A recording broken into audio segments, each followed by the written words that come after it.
Okay, Coach Herbie Smith, congratulations on being honored, and tell us what this means to you.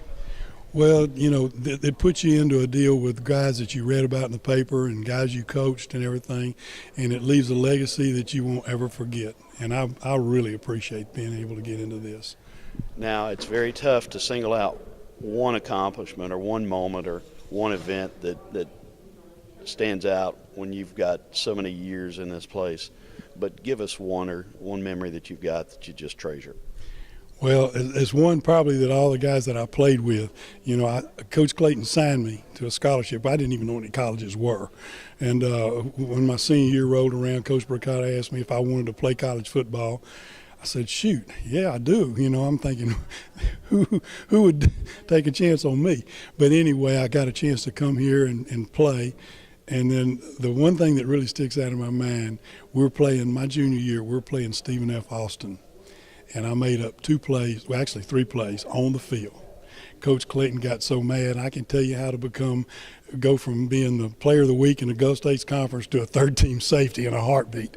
But we won the game, and the guys still talk about it. They still talk about it. All right, as a coach, you were coaching receivers in football. You were the head baseball coach, and you had some fantastic wins. There were a couple that you talked about in your speech that stand out, beating great pitchers, and you mentioned a doubleheader sweep that you're very proud of. Well, we beat Nebraska a doubleheader when they were the Big 8 champions, and they were down playing in the South, and the coach at Lamar called me and said, "Look, you want to come down and play Nebraska?" And our schedule was just packed up at that time. I said, "Sure." So we go down there, and I had a graduate assistant coach that was working with me at the time, John Blanchard. Johnny was my center fielder 2 years before that. And so he said, "Coach, these guys see these hard-throwing guys all the time. Let's pitch this little curveball guy." So we did. We started this little guy. He pitches 2 pitches, and it's 1-0 Nebraska, and there's a guy on second and nobody out. And we brought in a kid named Terry Riddell, a little walk-on from Hill County Junior College. He shut them down the rest of the way, and we beat them 2-1.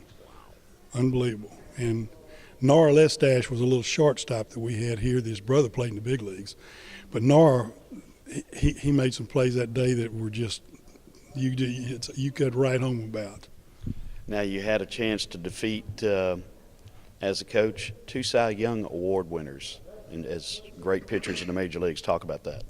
Well, the first one was I had a kid come out for baseball from football, John Bogarts, and he was a great baseball player in high school, but he'd been playing safety, and they wouldn't let him play, So his senior year rolls around, and after spring training, he comes on out. So we're playing Southwestern and Louisiana Lightning, Ron Guidry's pitching. And he had us down at that stage of the game. It was 2-1. They were ahead of us, and we had a runner on base. And Guidry got 2 strikes on Bogarts. He double pumped. I can still see him going, and he shot one of those rockets that was out of the strike zone. It was too high. And Bogarts was a great high ball hitter. And he went up on those toes and hit it into Chaplin's Lake. And this had to be a 450, 500-foot home run. The other guy was a kid we played the University of Houston, Doug Drabeck. He went on and won a Cy Young Award with the Pittsburgh Pirates.